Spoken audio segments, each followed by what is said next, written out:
Hello, everyone. Hi, friends. Welcome to another episode of Catching Up with J and K.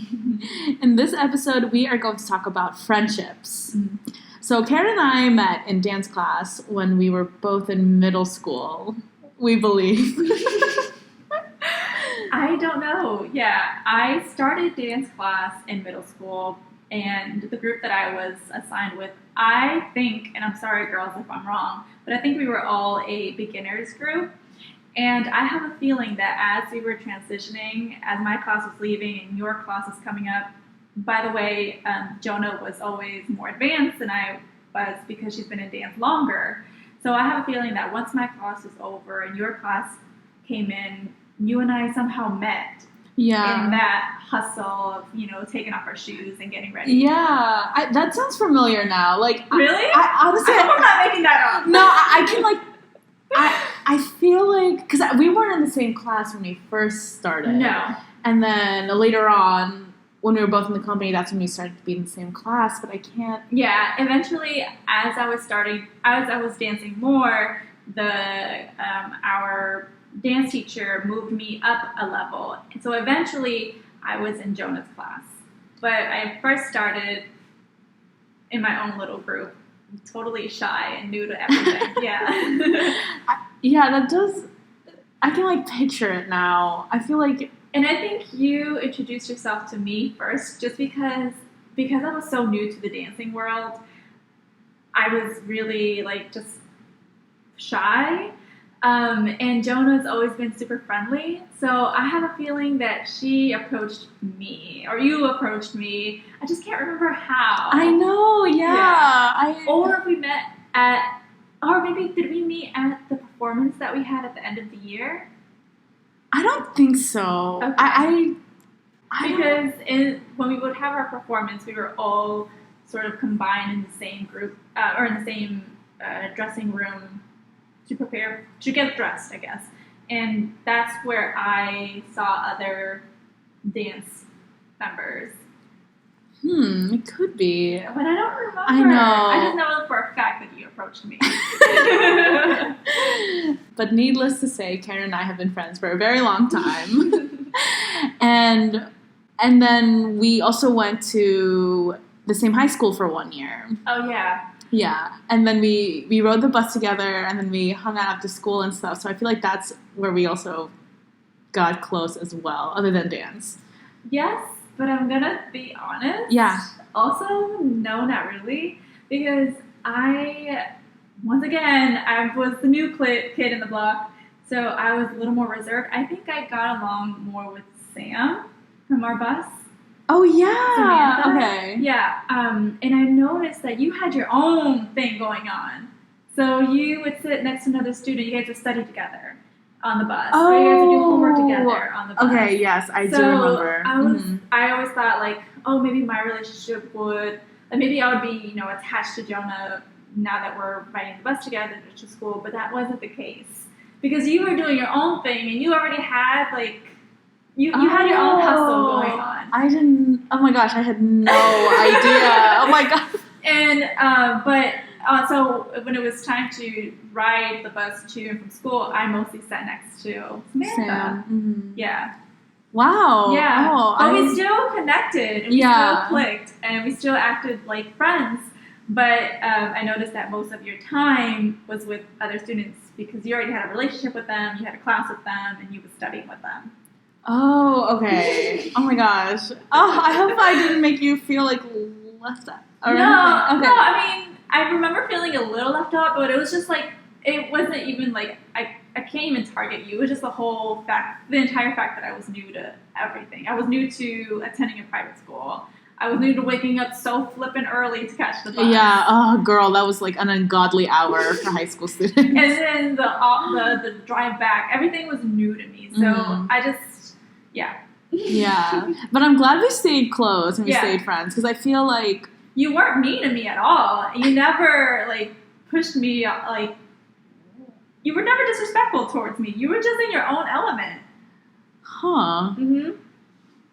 Well, and it's so funny to think that looking back now, that I don't really talk to anyone from high school other than you and probably 5 people off the top of my hand, you know, like not that many people, which is really sad in a way, you know, like I feel like all those times that, you know, I spent like studying or whatever in the same class, I mean, I don't regret anything, but I'm like looking back, I'm like, where are they? You know, like I hope they're doing well and stuff, but you're like definitely one of the few people I've stayed in contact with, and people that I've stayed close with, I should say, not just in contact with, because I feel like staying on contact on social media can be very vague. Just and like their photo. Yeah, exactly. Just comment, like the photo, say happy birthday when it's their birthday. Yeah. But, you know, nothing like this, like our relationship.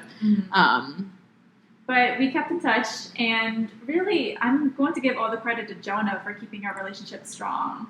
Because you have always just been inclusive with me. You've always invited me to things, and I never felt left out. So I wasn't the person to reach out, and Jonah was. You were always the initiator. And I felt very loved as a friend because you wanted me to do things with you. And yeah, so I give the credit of this friendship to Jonah. But also to myself. I'm like, you know what? She likes me. And I think I have a good personality, I hope. Yeah, no, you do. Honestly, like, there's a reason why we stayed so close. You know, like, the talks that Karen and I have are very deep, and they're very personal, and they're also honest. Yeah, exactly. They're honest. And I want to say they're similar, but also we both have different experiences, which we can both take away from. Like, I ask Karen about a lot of advice, and she definitely, one, she gives good advice, and two, she also can relate to what I'm going through. Yeah. And then with Jonah, I'm learning from you in ways that you don't know. So it's like, sometimes you say things that are very wise and very considerate of others, where in a moment where I'm feeling a little like hurt or selfish, you say some things that resonate with me, and I'm like, oh shit, like she has a good point. There is one point in particular, but I don't want to share it. So yeah. Yeah. Oh. And sometimes you don't even realize it. You're just expressing your feelings about something or the situation, and then you just speak wisdom, and I'm like, oh wow, yeah, she has a good point there. Yeah. Wow, I had no idea. It was so enlightening. No, no, I'm kidding. No, but really, I thought, wow, yeah. And just even having this conversation alone is funny because I always consider myself a Debbie Downer. Mm-hmm. Like, there's a lot of conversations that we have that I feel like is always bringing down the mood, you know? Like, you do that. Yeah, right? So it's just... you do that. Yeah. Yeah, no, so I'm glad that you take something away from that other than the feeling of being sad. No, because you have a good way of really assessing all perspectives. So like you look into your perspective, but then you mention someone else's point of view and how they could have been affected by something you said or done, or vice versa. And it just, I don't know, it's just something about you is wise.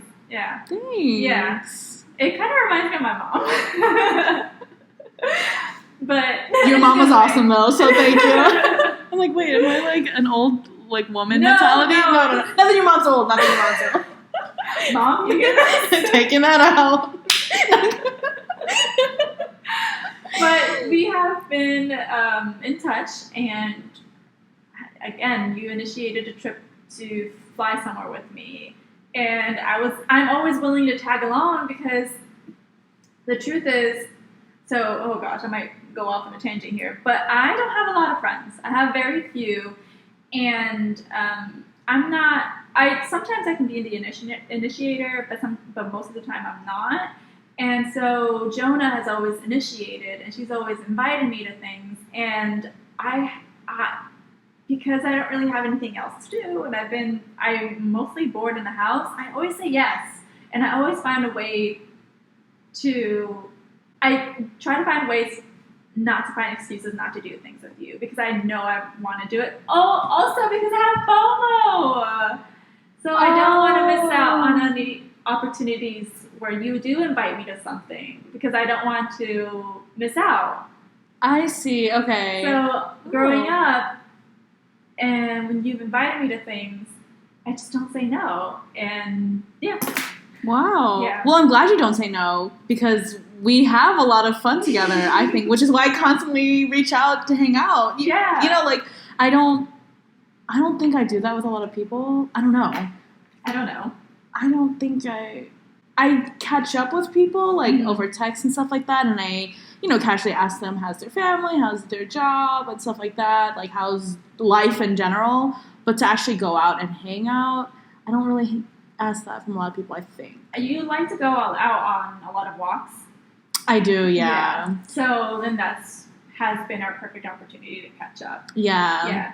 Yeah, actually. And I'm usually, because Jonah doesn't live far from me, I'm like, yeah, I'm going to go pick you up, or can you come pick me up? Yeah, exactly. Let's go on this walk together. Yeah, and I think that's what makes the friendship really work, is that we both bring something to the table. Like, it's both give and take, not one always taking and one always receiving. Yeah. It's always a mutual understanding that it's a balance.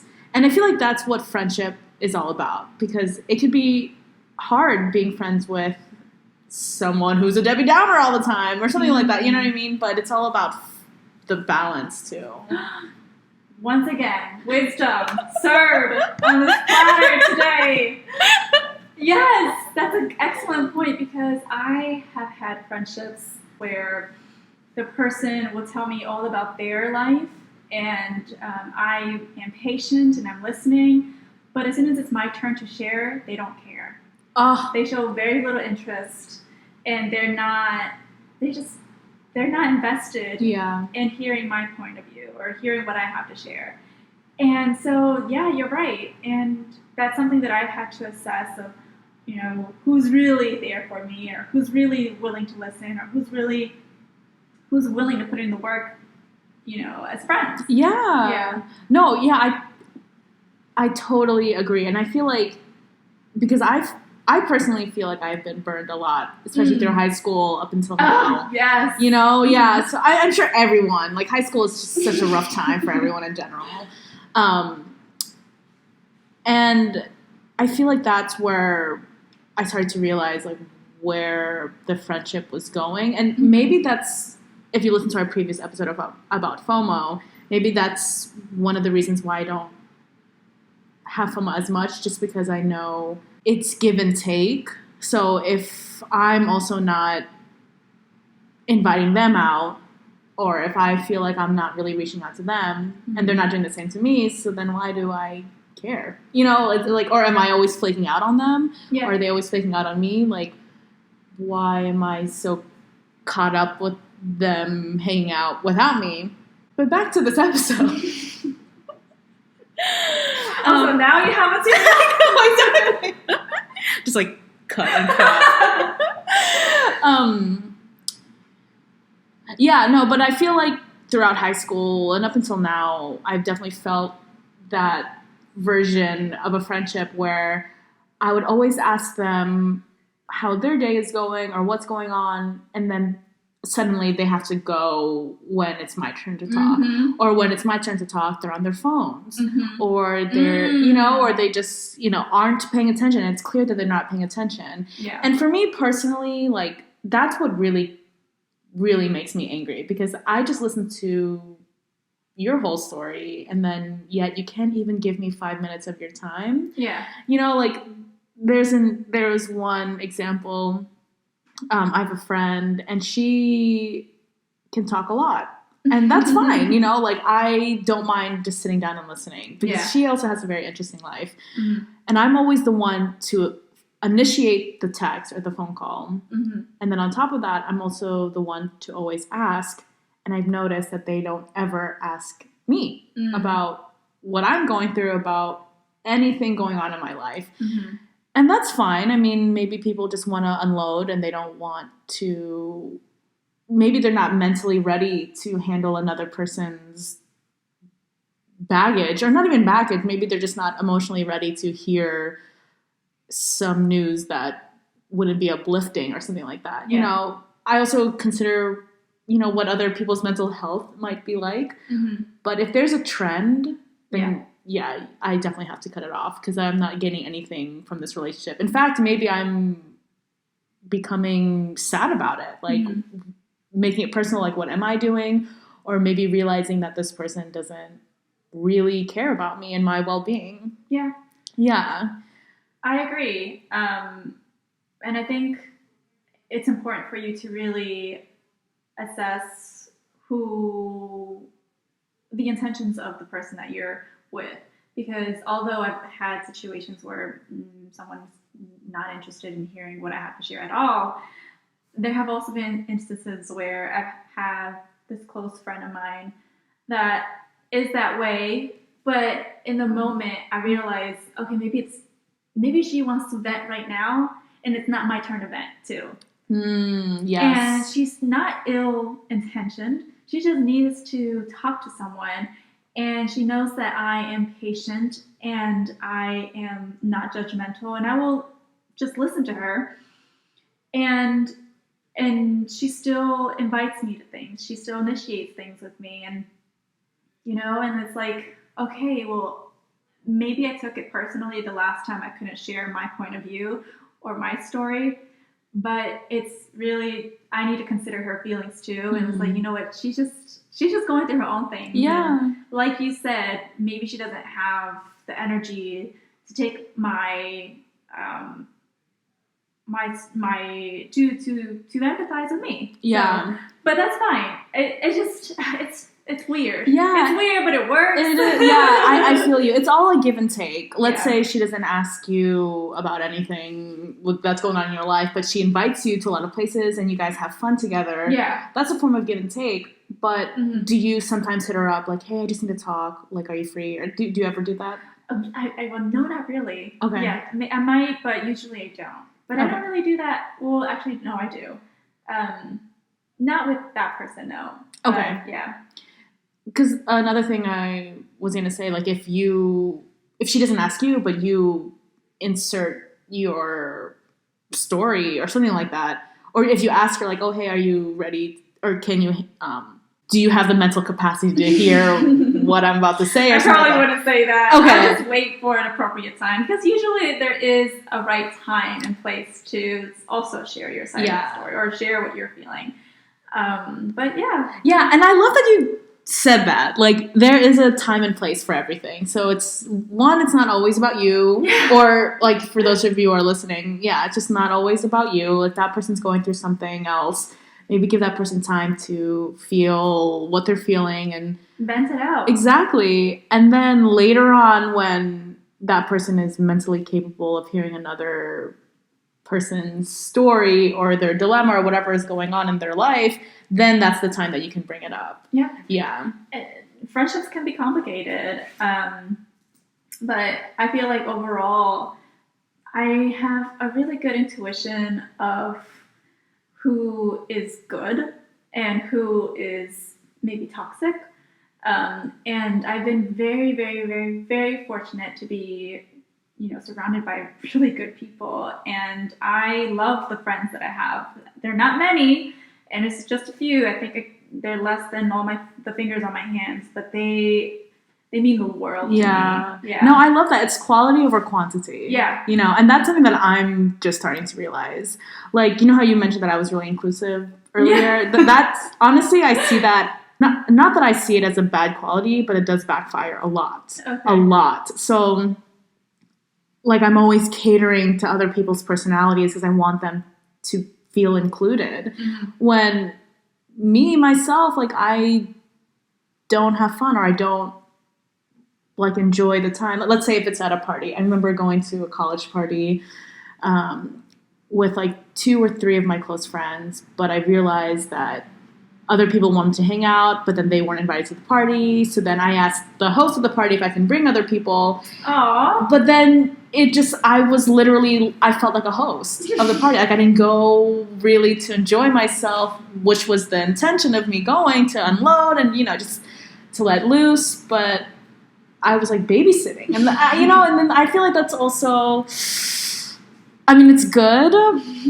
that, you for people who are listening, it's good that you want to include other people, but also remember you yourself are just one person. Yeah. You know, like at that time, I felt like I was really holding hands with a lot of people because and I'm glad that they felt like they wanted to confide in me in a lot of things, and I'm really grateful for that. I am. But I also, over time, felt run down. Mm-hmm. Yeah, and then I couldn't take the emotional stuff that I was going through because I was always bearing it with other people's situations. And, you know, that's fine. I'm very, very grateful that people feel like they can confide in me. You know, that's an honor already in itself because not that many people want to open up. Yeah. But then I also have to set boundaries for myself. Yeah. And that's something that I'm starting to do now. You know, like I didn't set boundaries before, and I was like a big, huge puddle on the floor, and people were just constantly putting more droplets of water into that puddle until it became a big pool. You know, when really I should have just let myself consider what I'm going through first, I guess. Yeah, sometimes you can have so many friends and somehow still feel lonely. Yeah. Because you're not giving the time or attention that you deserve. Oh my gosh, yes! Wait, can we just like... Girl, that's literally, I felt like... No, for real, I feel like that's what my life has been like. You know, I'm always catering to other people when I just, not that I feel alone, but like... It can feel lonely. Yeah, it definitely can feel lonely. And then I've noticed the time for myself that I do, quote unquote, want to be alone. So let's say I stay up in my room or something like that. I just like lock my door and I just want to be to myself. But it's more lonelier than it seems, you know? Yeah. Yeah. Oh my gosh, that just blew my mind that you said that. I'm like, hold on. Thank you. Yeah, no, for real. Friendships are really hard. They are. Yeah, but just like any relationship, the fact that, you know, both parties can put in the work means something. Yeah. Friendships for really most of my life have been kind of, or social. I don't want to say friendships because I've always had good friends, but social life was difficult for me in high school because I got along with a lot of people in my school, and I wasn't bullied, and I had a positive experience, but I was never someone that, you know, the popular kids considered to invite to parties. And in high school, I quickly learned that no one really bothered to invite me to things after school, and it hurt my feelings. And you know, it was hard. It was hard listening to all the cool kids, you know, mention like spending time together or like listen to their drama. And I didn't have any drama, and I wanted to have drama. And it was interesting listening to their drama, but I felt so left out, and I thought that, you know, that was cool. Whatever they did was cool. And then eventually, I think by junior or senior year, one of the cool girls did invite me to her party, and I was just like, oh, okay, like this is nice. But before that, it felt lonely in the sense that I didn't really have a social life. And I mean, I did do things with my, I'm gonna call them dear beautiful friends, and we did have like hangouts. We would hang out at my house, or we would go meet up at a spot, or spend hours walking around a store, you know, not really buying anything, just walking around.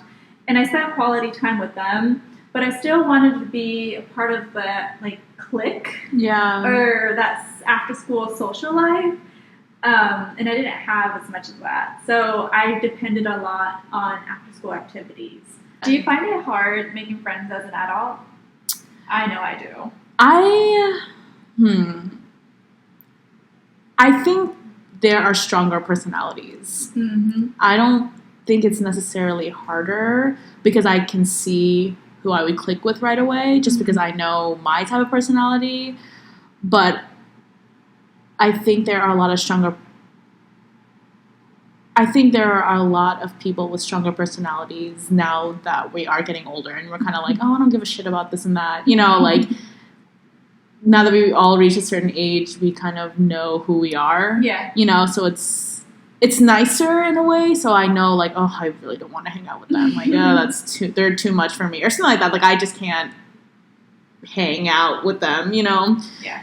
But I don't know. I don't want to say it's harder. I feel like it's easier because I know who I am. Like, you know, and I know my threshold. Mm-hmm. I found it hard when I moved out of the house and moved out of the house and lived alone for a while, and I felt really, really lonely. I wanted friends, and I was not in this area. I was living in another state, so I really desperately needed to gain friends, and I found it extremely difficult. So what I did was join bar class, and I tried to get along with the other women there, but I could tell that they had their own thing going on. So a lot of them just went for the hour to work out and then went on to their next thing, you know. So they looked busy. So I found it really, really hard and challenging. It's almost like, and I also felt like everyone already had their friends established. So, you know, like, I didn't really put anything or bring anything to the table where they felt the need to include me in their friendship circle. One of my housemates invited me to events hosted by her friends and their friends. And I was like, okay, well, maybe I can make friends with them. But it just really wasn't my social group. Yeah. And I found it hard. And once again, I just felt like they already had established friendships. And they were able to connect because a lot of them were in sororities. So they had that thing in common, or that lifestyle in common. Meanwhile, I didn't, so I didn't know that life. Yeah, so it was hard for me to make friends when I moved out of the house. Yeah. Do you ever feel like you want to initiate the conversation or initiate meeting up after class or meeting up before class or grabbing coffee with those people from your class one day or something like that? Yeah, I did see that when I did bar, there was this one young lady that attended the same class or had the same schedule as me. And this is so weird, but like, I tried it. The best I could do to initiate was like smile. Oh, that was as far as I could go. I'd be like, hey, and like a lot of them just didn't look interested. They would just be like, you know, give like a half smile. And I don't know if I took it personally just because I was in that mission to make friends, but I'm pretty sure they were going through their own thing. Mm-hmm. I'm pretty sure, you know, maybe they were shy or are introverts themselves. Yeah. So, but as far as initiating, that's all I could do. Yeah. That's as far as Karen could do. Like, if I smile and they smile back, then for me it's like, okay, yeah, I think this is gonna go somewhere. Yeah.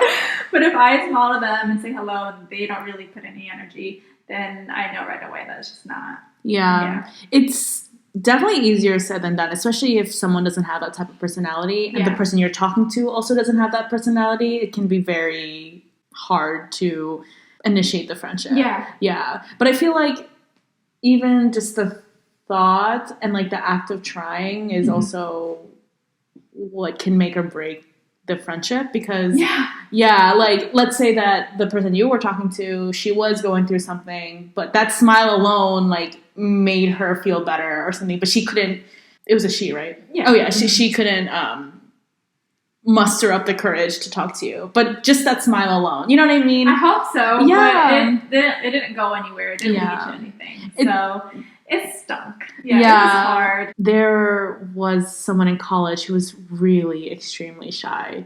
So shy, and even now, our conversations thrive over text or messages versus in person, because I feel like that person can't express what they're saying verbally. So, and the way that I even became friends with him was being really annoying. I remember thinking like, I want to be friends with this person. So I came up to him like, hi, like, what's your name? Like, oh, like, can you like teach me this or whatever? Like, cause we were in school together. So I feel like that's when it is what makes like my friendship and our friendship work with him, is because we're both very different personalities, and he knows that I usually initiate those things. Okay. But it is hard, like, and sometimes if they don't initiate it with me throughout our entire friendship, I start to question, like, wow, are they really friends with me? Like, if I'm always the one initiating, maybe they don't really want to hang out with me. And then I would test it, and then we wouldn't talk for, like, months and months and months, you know? Yeah. But then I miss their friendship. So is that self-worth? You know, going back to someone who doesn't really value me? I don't know. Yeah. Yeah. Yeah, no, me bringing it down again, the mood. We're talking about friendships. I'm like, you have no friends. Yeah, and you mentioned being annoying. Actually, yeah, sometimes I do have some friendships where I just really wanted to desperately be their friend because I could just feel, good, positive energy, and like we could hit it off really well. And I do remember being annoying to one particular friend, and I was like, you know what? Yeah, for me, it was rewarding at the end of the day now that we are friends, because it's like, oh, like I know what I want in a friendship, and I know who. Wait, so how can you differentiate, like, toxic friends who never hit you up versus always initiating the conversation or the hangouts? Well, it depends on the context of the hangouts. So if I do initiate something, what is it like? Is it fun? Is it not fun? It just depends on their personality, I guess. And if I don't initiate anything and they don't either, and there's just silence between the two of us, I mean, for one, I'm not really bothered by that too much, just because I know that we're all busy and we have different things going on. But if I can tell that they are losing interest in being friends with me, then I don't cut it off. I guess we just ghost each other. Yeah. And that's just how it is. Yeah, no, but I'm really glad that you said that everyone's going through something and everyone's busy, because it's true. Like, especially now, you really don't know what people are up to, like, or what they have going on in their lives. So just because they didn't text you for, like, a long time doesn't mean that they're not friends with you. It doesn't mean that they're not thinking about you. Maybe they're just going through their own thing, you know? They have their own lives, and I have to remember that. Yeah, no, same. And it's really hard because I'm the type of person to always check up on people. Mm-hmm. And I remember someone told me to stop doing that because it was getting really annoying for them. And, like, I'm glad that they told me that. And I also started to realize, like, why am I the only one always checking up on other people versus people who, like, the ratio of me checking up on other people versus people checking up on how I'm doing is very different, But then I also have to tell myself, like, yeah, everyone is going through something. Not everyone is, has the free time that I have, I guess. Yeah. Or, like, I don't want to say that, but, like, not everyone has their own thing that they're going through, their own events or situations. So I shouldn't take it personally. Yeah. And different people have different temperaments. Right. But also, you definitely have to know your worth. Yeah, like, you do. Yeah, like, that is something for me where I don't have a good judgment on that. You mentioned earlier that your intuition for good people is strong. Yeah, and, like, for me, unfortunately, I don't have that. I feel like I'm always worried about people feeling included, that I can literally include someone who is toxic, and I wouldn't even realize it because that person who's toxic feels left out.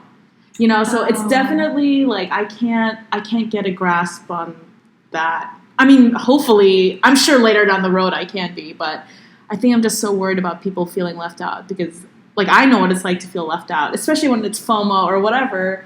Like, I don't want someone else to feel like that. Yeah, I get it, because I have held on to toxic friendships just for the sake of them just for the sake of remaining friends. Yeah. And it's been unhealthy because by you, I mean myself, I just give them allowances. I'm like, oh, they said this and hurt my feelings, but we don't really talk about it, but I'm just going to let it fly because they're your quote-unquote friends. Because they're my friends, yeah. and I can let it go. I can be the bigger person and let it go. Yeah, but we can't always be the bigger person because we ourselves deserve to be heard and be acknowledged. Yeah. Yo, no, I totally feel you. Like, and I feel like during this pandemic, I'm just, I'm starting to realize who's been real and honest and raw with me and who hasn't. Mm-hmm. And this pandemic has been an eye opener of the friendships that are meaningful to me and those that are toxic. Yeah, and I totally feel you, and it's not always black and white, and it is painful. Like, you have all of these great memories together, right? And you don't want to let that go. No, you don't. I'm someone that holds on to them, mm-hmm. or like sometimes I just like who they are. Yeah. I'm like, oh, they're funny and they're this way or then that way, but like it's there's almost like there's another word for it. It's messed up. Yeah. Yeah. So do you have any advice for people to either acknowledge that someone's toxic, or if that person has already acknowledged it, how to let them go or anything like that? Truthfully, I don't. Yeah. I don't. And I'm trying to figure out what to do myself. I think personally, I just think I wouldn't address it. If you are in contact with me, you're in contact with me. I feel like I have this one beautiful friend that I've had for 19 years now. Angelina Leach, this is a shout out to you. She was one of my first friends when I moved to Maryland and started third grade in the elementary school that I did. And I apologized to her about something because I just think, things are misinterpreted. And she told me something that really hit home and touched my heart. She was like, Karen, I've known you since third grade. You don't need to clarify anything. I know who you are. And she's just a good soul. Yeah. So she's a prime example of someone that I am holding on to. Yeah. A friendship that I cherish. But then when you come across someone where you always have to clarify yourself and you're constantly needing to someone that you can't really be around yourself around, then I don't know. I don't have advice. I just know. Yeah. And I won't cancel our relationship. I won't talk bad about that person. I'm not going to put them on blast. I just don't have the energy. I'm just gonna let time take its course and provide the distance between us. Yeah. Yeah. I don't need to say anything, I don't think. Yeah. I think we're just two really nice people, and I think other people can sense that and take advantage of us. Yeah. And one other advice that I want to give to other people that helped me a lot just growing up is just who cares? I mean, yes! Yes! Like, I literally tell myself that all the time now. Like, when I go into an audition and I'm worried about, I don't know, my oily skin, or like I'm worried about whatever, I'm just like, you know what, who cares? Let me just go in there and fucking kill that audition and walk out feeling awesome, No, and you're right. I think I saw somewhere like a meme that said, people aren't thinking about you as much as you think that they're thinking about you. Mm-hmm. And so then I'm like, oh, that's so true. Yeah, so who cares? Yeah, for real. I mean, granted, there are a lot of things that you should care about, but in terms of this, context right here, like, yeah, who cares? If they're not inviting you and you feel left out, man, who cares about them? You worry about yourself, like, do what makes you happy. You maybe invite other friends that you want to hang out with and Right. initiate those conversations or those, hangouts or whatever. Yeah. Yeah. It's easier said than done, and it's I not know. always black and white. Yeah. Yeah, Like, it I say is. that now, like, who cares? But then I'm like, yeah, who cares? And then my feelings are hurt. Exactly, who cares but me? Yeah. Yeah. All right, everyone. I hope that for anyone who's listening, you all value yourselves and value your true friends. Yeah. And you all are our friends, and we thank you for listening. Exactly. So stay tuned for another episode of Catching Up with J and K. Bye. Bye.